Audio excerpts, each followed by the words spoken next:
जरांगे अखेर आता मुंबईकडे रवाना झालेले आहेत। आज सकाळी ते जुन्नरमध्ये पोहोचले। जुन्नरमध्ये पोहोचून त्यांनी शिवनेरीवर शिवबांचं दर्शन घेतलं, त्यानंतर पायथ्याशी सभा घेतली आणि आता अखेर ते मुंबईच्या दिशेनं रवाना झाल्याचंही कळतंय। मनोज जरांगे यांनी मोठा मराठा बांधवांसह मोठ्या मराठ्यांच्या झुंडीसह आता मुंबईकडे प्रस्थान ठेवलंय। आज संध्याकाळपर्यंत ते मुंबईमध्ये पोहोचणार आहेत। रात्रीच आझाद मैदानावर पोहोचतील आणि उद्याचा संपूर्ण दिवस त्यांचं मुंबईमध्ये आझाद मैदानावर उपोषण असणार आहे। उपोषणाची तारीख अजून वाढेल, अजून कालावधी वाढेल की नाही हे अजून स्पष्ट नाहीये। मात्र आज संध्याकाळीच जरांगे पाटील मुंबईमध्ये पोहोचतायत। जुन्नरवरून मुंबई हा खरं तर काही तासांचा अवधी आहे, मात्र आज संध्याकाळपर्यंत मोठ्या संख्येनं मराठा बांधवांसह मनोज जरांगे पाटील मुंबईत पोहोचणार आहेत। जुन्नरमध्ये त्यांचं हारांनी आणि फुलांनी स्वागत होताना दिसतंय। जुन्नरचे कार्यकर्ते, मराठा कार्यकर्ते रात्रीपासून रस्त्यावर त्यांची वाट पाहत उभे होते आणि सकाळी जरांगे जुन्नरमध्ये दाखल होताच त्यांच्यावर फुलांचा आणि फुलांच्या पाकळ्यांचा वर्षाव सुद्धा झाला।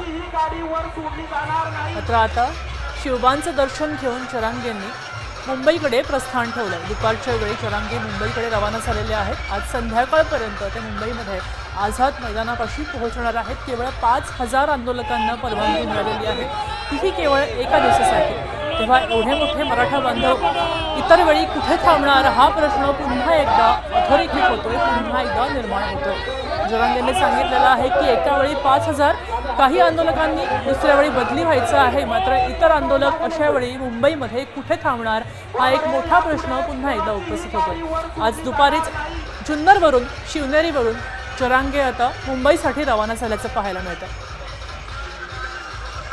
मोठ्या जल्लोषात दिसतायत सगळे मराठा बांधव। आरक्षणाच्या यशाची त्यांना हमी असल्याचं वाटतंय। आपण पाहू शकतोय आज दुपारीच जरांगे त्यांच्या झुंडीसह मुंबईकडे रवाना झालेले आहेत।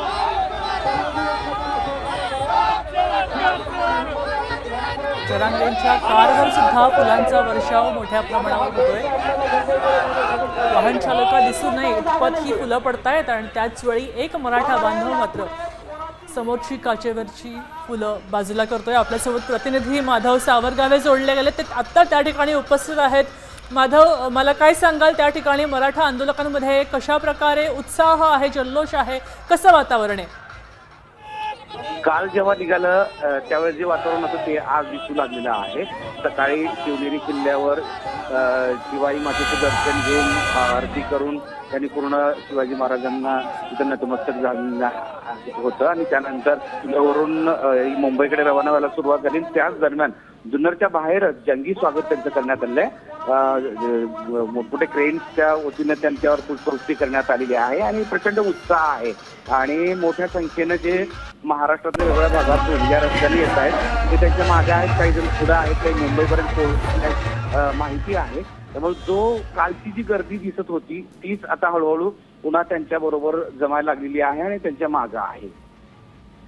नक्कीच माधव, आपण तुमच्याकडून अजून माहिती घेतच राहूया। मला सांगाल की संध्याकाळी किती वाजेपर्यंत जरांगे मुंबईमध्ये दाखल होतील आणि संध्याकाळी त्यांचा मुक्काम कुठे असेल? ज्यावेळेस जुन्नरवरून निघाले त्यावेळेस आता पुढे नारायणगाव आणि पुढचे सगळे गावं एक एक गावं येतील आणि त्या ठिकाणी काल जसं प्रत्येक ठिकाणी स्वागत झालं होतं तसंच रात्री उशिरा मनोज जरांगे पाटील हे मुंबईत दाखल होण्याची शक्यता आहे। कारण कालचं नियोजन असं होतं की संध्याकाळी जुन्नरला म्हणजे शिवनेरी किल्ल्याच्या पायथ्याशी रात्री 8 ते 9 पर्यंत पोहोचायचं होतं, पण आज पहाटे म्हणजे सकाळी 7 वाजता 7:30 वाजता मनोज जरांगे पाटील हे शिवनेरी किल्ल्याच्या पायथ्याशी जुन्नरला पोहोचले होते। त्यामुळे तब्बल 21 ते 22 तास इतका वेळ लागलेला होता आणि ते आज होईल अशी शक्यता नाकारता येत नाही आणि त्यामुळे रात्रभर सुद्धा त्यांचा संवाद असतो। मग त्या गावातले लोक किती कशा पद्धतीने त्यांचा सत्कार करतात किंवा सोबत किती येतात त्यावर हे सगळं अवलंबून असणार आहे। मात्र एक आहे की सकाळी उद्या 10 वाजता ते आझाद मैदानावर पोहोचणार असा निश्चय केलेला आहे। 10 वाजता ते पोहोचल्यानंतर उपोषणाला सुरुवात होईल, त्यांनी पुन्हा सांगितलेलं आहे। नक्कीच, धन्यवाद माधव, आपण आपल्या सविस्तर माहितीसाठी। आपण पाहू शकतोय की आज रात्री ते पोहोचतायत मुंबईमध्ये आणि उद्या त्यांचं उपोषण सुरू होणार आहे।